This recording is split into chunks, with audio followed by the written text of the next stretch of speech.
Assalamualaikum warahmatullahi wabarakatuh. Baiklah, untuk semester kedua ini kita akan mulai membahas bab baru, yaitu kita akan bahas tentang OJK, yaitu bagaimana sih tentang latar belakang pendirian OJK, pengawasan antara OJK dan Bank Sentral, ya, karena sebelum adanya OJK, pengawasan lembaga keuangan bank sendiri oleh Bank Sentral, sedangkan pengawasan oleh pasar modal itu oleh Bapepam. Cuman sekarang itu bagaimana sih semua pengawasan lembaga keuangan di seluruh Indonesia itu diawasi oleh dalam satu lembaga, yaitu namanya OJK. OJK sendiri adalah lembaga yang independen, artinya bebas dari campur tangan pihak lain, yang mempunyai fungsi, tugas, ya nanti kita akan bahas tugas, fungsi, dan wewenang, pengaturan, pengawasan, pemeriksaan, dan penyidikan, sebagaimana yang telah dicantumkan dalam undang-undang, ya. Undang-undang pembentukan tentang OJK itu yaitu Undang-Undang Nomor 21 Tahun 2011. Oke, sekarang bagaimana sih latar belakang berdirinya OJK? OJK berdiri yaitu karena tahun 97 sampai 98 pengawasan lembaga keuangan bank oleh Bank Indonesia dianggap gagal karena di sini terjadi beberapa bank yang dilikuidasi atau yang diambil alih atau bangkrut gitu ya. Kemudian adanya keinginan untuk integrasi pengawasan sektor keuangan dalam satu atap karena meningkatnya financial conglomeration di Indonesia. Kemudian adanya keinginan untuk memurnikan fungsi bank sentral atau BI, artinya BI itu hanya berfungsi untuk menjaga stabilitas moneter saja. Kemudian karena adanya amanat Undang-Undang BI yang dipandang pemerintah sulit untuk dibuat perubahannya, khususnya terkait dengan pasal pengalihan fungsi pengawasan bank dari BI ke OJK. Nah, kemudian di sini ada pengawasan, bagaimana sih porsi pengawasan lembaga keuangan oleh OJK dan Bank Sentral. Pengawasan perbankan dunia sampai tahun 2011 itu lebih banyak diawasi oleh Bank Sentral. Hal ini dikarenakan katanya bank itu sebagai transmisi kebijakan moneter dan peran Bank Sentral sebagai lender of last resort, artinya sebagai pemimpin dari lembaga keuangannya sendiri gitu ya. Kemudian peran bank dalam sistem pembayaran. Peran Bank Sentral juga sebagai penjaga stabilitas sistem keuangan. Karena sekarang tahun 2012 gitu ya, pengawasan perbankan Asia gitu ya. Jadi di sini malah OJK lebih kecil ya daripada bank sentralnya sendiri. Di sini juga ada bagaimana sih perbankan dengan pasca krisisnya ya. Silahkan kalian pelajari ya, ini hanya untuk diketahui saja. Nah, selain itu yang harus kita pahami adalah bagaimana sih tugas ya, pokok dan fungsi OJK-nya sendiri.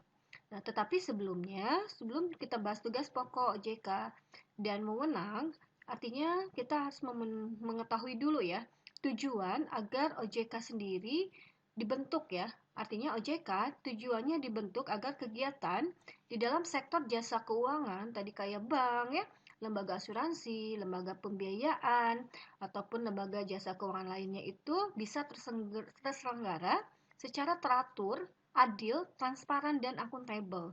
Kemudian dapat mewujudkan sistem keuangan yang tumbuh secara berkelanjutan dan stabil, serta intinya adalah untuk melindungi kepentingan konsumen dan masyarakat. OJK sendiri berfungsi menyelenggarakan sistem pengaturan dan pengawasan ya yang terintegrasi terhadap keseluruhan kegiatan di dalam sektor keuangan. Nah, OJK ya memiliki tugas apa? Coba kita lihat ya.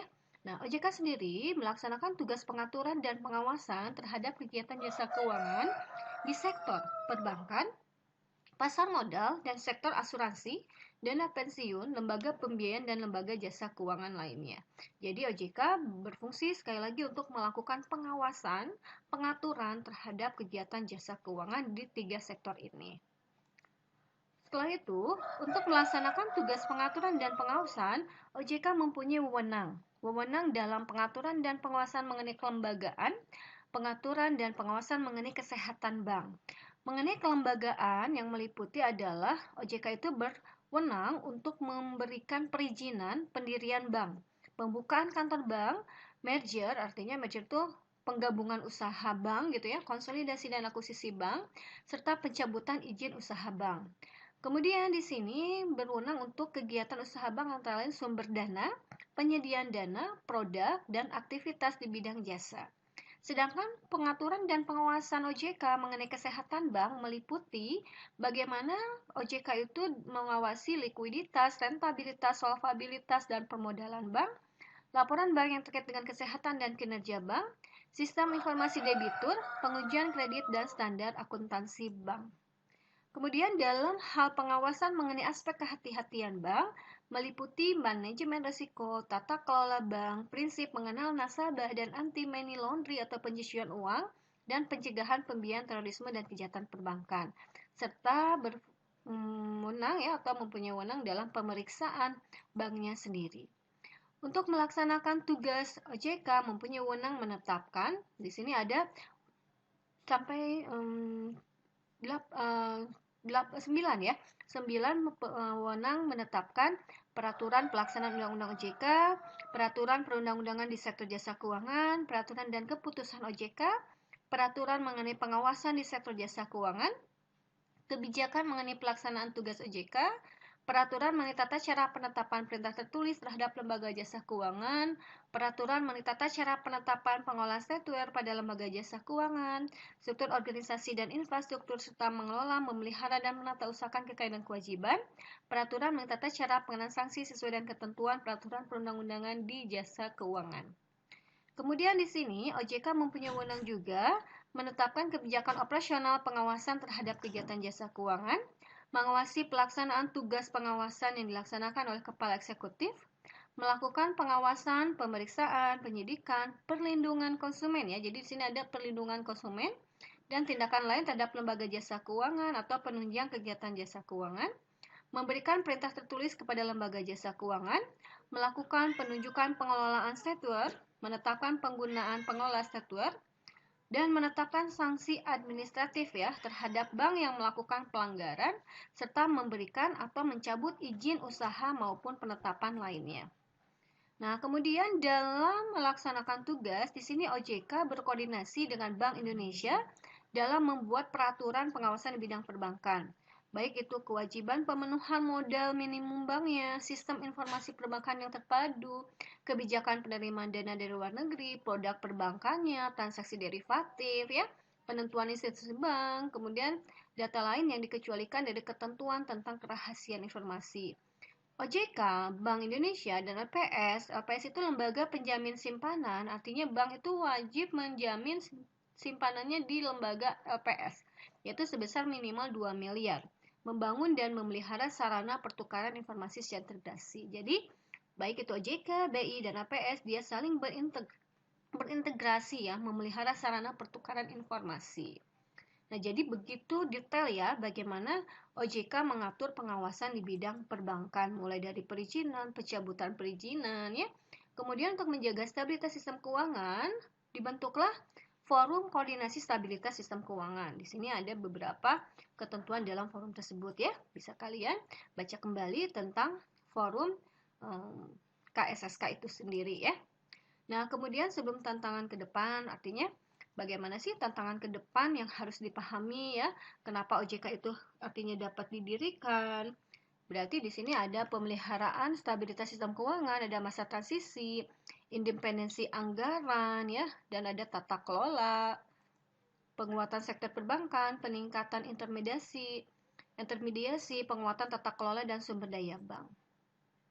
Ya, di sini juga bisa kalian baca ya, ini untuk dipahami saja bagaimana pemeliharaan stabilitas sistem keuangan. Jadi artinya seperti itu ya, bagaimana sih tugas ya, fungsi, tujuan, wewenang dalam didirikannya OJK-nya sendiri. Jadi OJK itu sekali lagi adalah tentang sebuah ini ya, lembaga gitu ya, lembaga yang memang diatur oleh perundang-undangan ya, yang berkedudukan di ibu kota negara dan berkantor di dalam maupun di luar negeri. Jadi intinya OJK itu merupakan lembaga pengawasan sektor jasa keuangan yang tadi mempunyai tujuan, fungsi, tugas, dan wewenang ya. Fungsinya sendiri intinya ya, fungsi OJK itu menyelenggarakan sistem pengaturan dan pengawasan yang terintegrasi terhadap keseluruhan kegiatan di dalam sektor jasa keuangan. Kemudian tadi ya, tugas OJK itu melaksanakan tugas pengaturan dan pengawasan terhadap kegiatan jasa keuangan perbankan, pasar modal, asuransi, dana pensiun, lembaga pembiayaan, lembaga penjaminan, pegadaian ya. Nah, seperti itu tentang OJK. Apabila ada yang kurang dipahami, silakan untuk ditanyakan. Terima kasih. Wassalamualaikum warahmatullahi wabarakatuh.